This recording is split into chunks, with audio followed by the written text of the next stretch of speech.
Hey everyone, thanks for joining me today. In this quick video, I am going to be sharing with you one of our favorite dishes, which is New Orleans style barbecue shrimp. So my husband went on a business trip to New Orleans and had this at a local restaurant. Now there are a variety of different recipes that vary. This one is very similar to what he had at the restaurant. It's a little heavy on the Worcestershire sauce. And so with us being in Florida, we get local shrimp, which we really enjoy. And so this is just a wonderful dish. My mom was visiting with us, and so we did it one night. Again, it was wonderful. So we'll be going through step-by-step process on how he put it together, and then I will make sure I link the original recipe below, though he has tweaked it a little bit to meet what we like. So I hope you guys like this video and check it out now.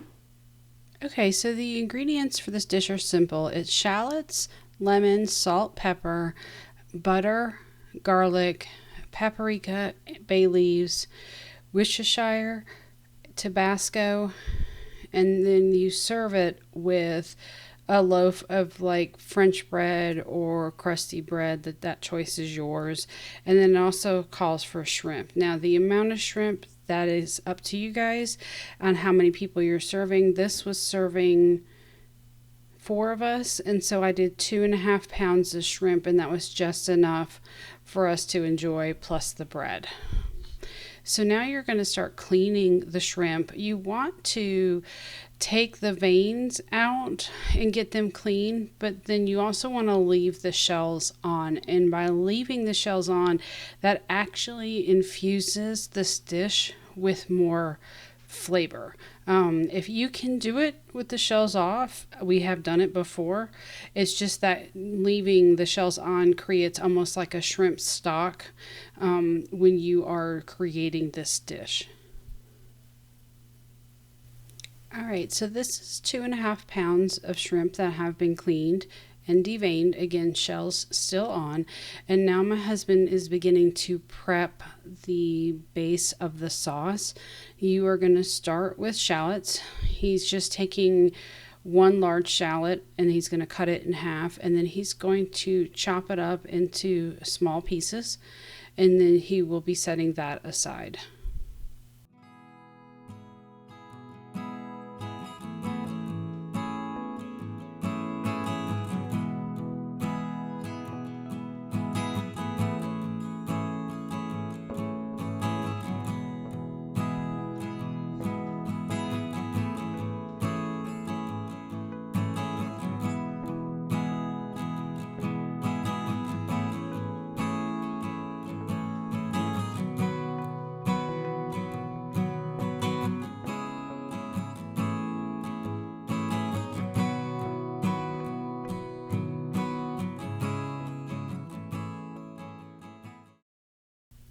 Okay, now that the shallots are chopped up, you want to go ahead and start slicing up your lemons. Make sure that when you are slicing your 2 lemons that you slice them thinly.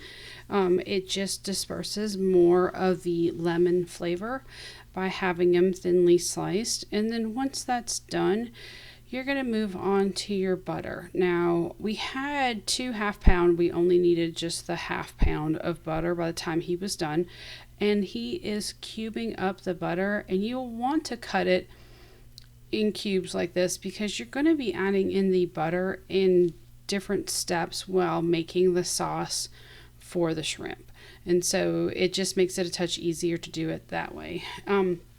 Now that it's done, we've got a heavy stainless steel pot that we're using. You want to make sure that your pot is heavy so that way everything can brown properly. If you have a thin pan, you'll just want to make sure you keep the temperature down a little bit so you don't burn the shallots and the garlic. So once the butter starts to melt, you want to make sure you add in some olive oil to it.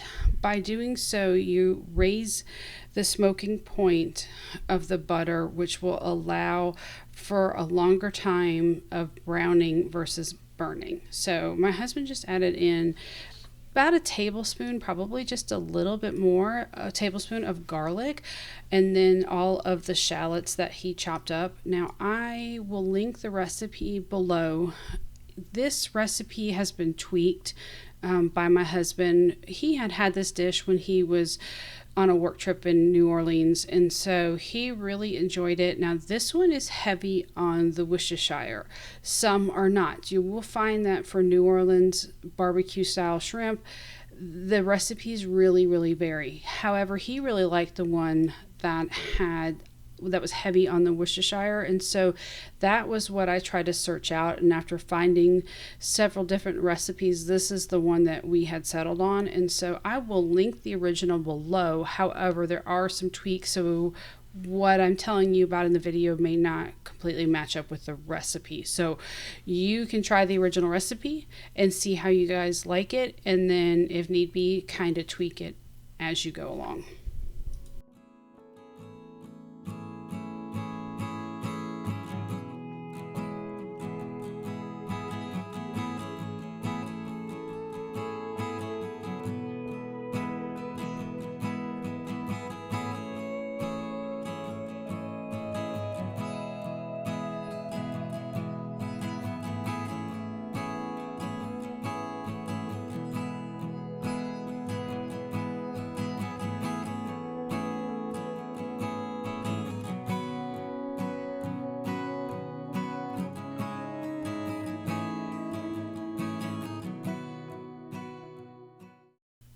The garlic and shallots have been sauteing for several minutes now, and as you can see, they're starting to brown. This is what you're looking for when you are browning the two together, and this is why the heavy pot really helps with that, is it gives you a nice brown to everything where it doesn't scorch it. Once you've reach this color, you're going to add in a half a cup of white wine. We just added in Chardonnay because that's what we have in the house, and that's usually typically what we cook with when we need a white wine. Now you're going to add in your lemons, and you're just going to layer them over the garlic and shallots, and then that way it will begin to infuse the sauce with the lemon flavor that you need.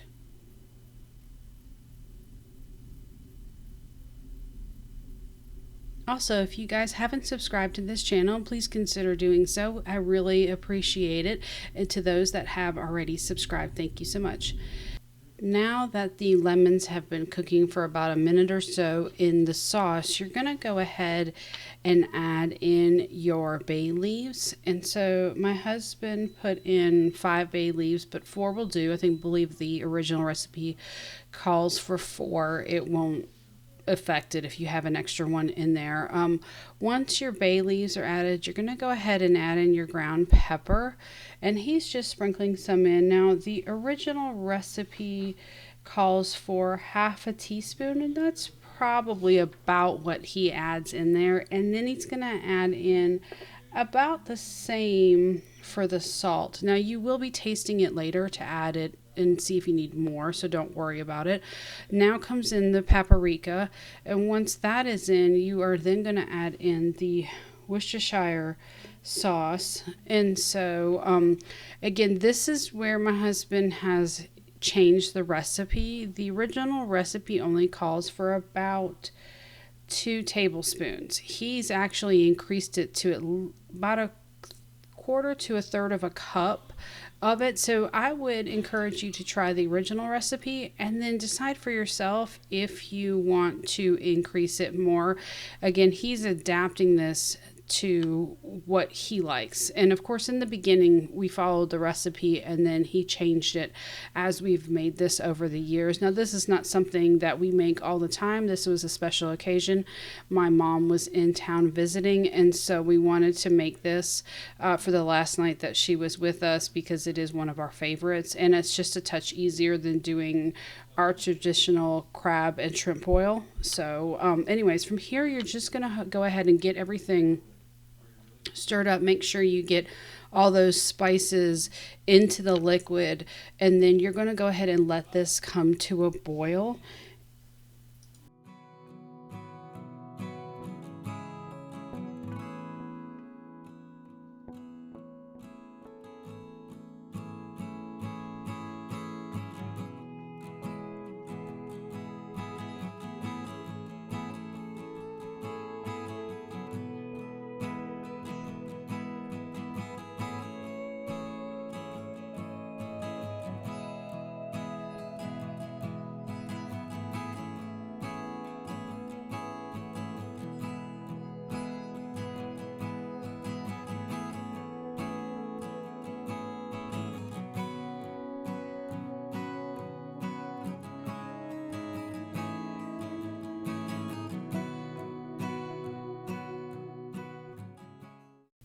Now that the mixture is boiling, you want to go ahead and taste the sauce to see if it needs any additional salt, Worcestershire, Tabasco.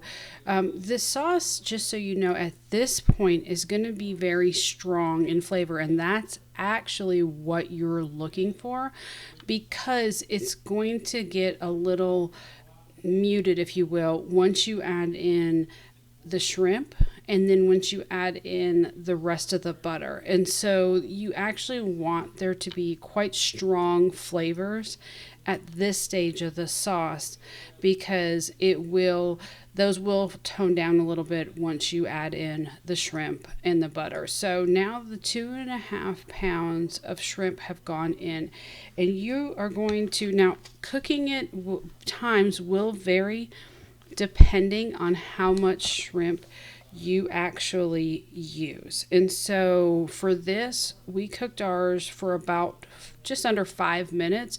What you're looking for is for the shrimp to turn pink. You want to make sure that you reach that pink state and you don't overcook them. But it did take this long. At the point, I believe the heat is down a little bit. And so my husband is just stirring and coating all of the shrimp with the sauce. And you will still be able to tell whether or not the shrimp is done, even though it is coated in the sauce. You do want to cover your shrimp and allow the steam from the sauce to heat and cook through the shrimp until it's done.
Don't forget about halfway through to lift the lid and go ahead and stir your shrimp. You want to be able to make sure that they're all cooking as equally as possible.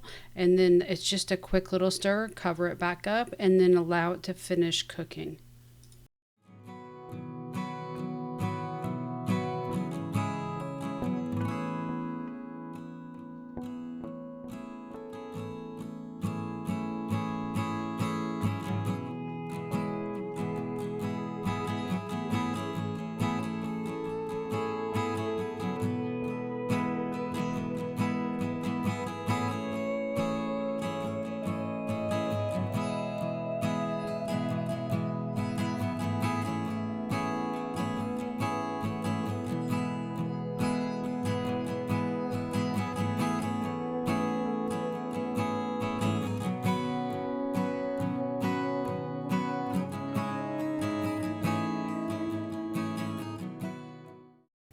Okay, now it's been about 5 minutes and my husband's taking the lid off, and as you can see, the shrimp is now cooked all the way through. And this is what you're looking for. This is the color that you're looking for. And so at this point is now when you're going to add in the remainder of the butter, and you want to be careful when you're doing this step. Once you add in your butter, you want to make sure that you are constantly stirring it around, because you don't want the butter to separate. What you're trying to do is emulsify the sauce that's already in there with the butter, basically making like a beurre blanc sauce. But if the butter separates, it's not that you can't eat it, but it won't look as nice when you're serving it to your guest or to your family. And so you want to just make sure that you are constantly stirring in the butter, so that way it all gets emulsified into there at the right temperature, so it doesn't shock it and then it separates and breaks. And then again, You can absolutely eat it. It just won't look as good of a presentation if that butter separates. So now my husband is just tasting it to make sure and see if anything else needs to be added at this point. Either just a touch more salt, either a touch more Tabasco. Not typically the Worcestershire or any of the other seasonings. It's usually more about whether it needs any more butter or salt to it, and it clearly just needed a touch more butter to emulsify into that sauce and get it to what he was looking for.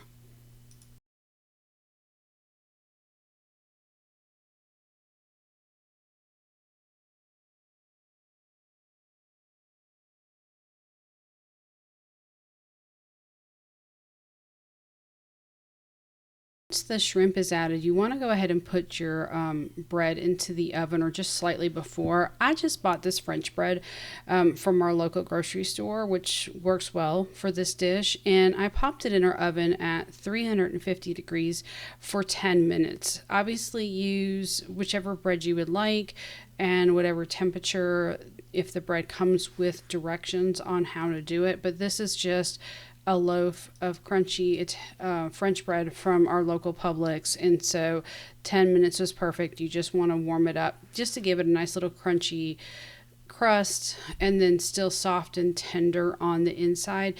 You don't butter it, you serve it plain, because what you are doing with this bread is you are actually going to be dipping the bread into the sauce that comes with the shrimp, and it is phenomenal when you do it that way. It is so good.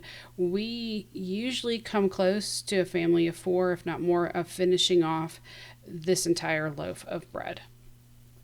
Now it's time to plate up our shrimp, and so I use these disposable pie tins, and the reason I do that is because we do have a daughter that is allergic to shrimp. Now please do not worry, we take all the precautions needed to ensure that she never comes in contact with this. We have a special cooler for it, we clean up after it, but this is why I use disposable pans, is because then we can throw everything away and not worry about washing a bunch of plates or bowls or anything like that, and then just serve up as much as you want. And this is the final result. It's basically a barbecue shrimp with that's peel and eat, and so you just obviously discard your shells, you dip your shrimp in your sauce, you dip your bread in the sauce, and then it is good to go. And I apologize, it looks like I was very shaky. I'm not sure what I was doing with my camera when I was holding it, but I just want to thank you guys for being with me today as I share with you how my husband makes one of our favorite shrimp dishes, which is New Orleans barbecue shrimp. And if you guys have not checked out any of my other videos, I will link a couple below. If you haven't subscribed, please consider doing so. Like this video, and I will see you guys in the next one. Thank you so much.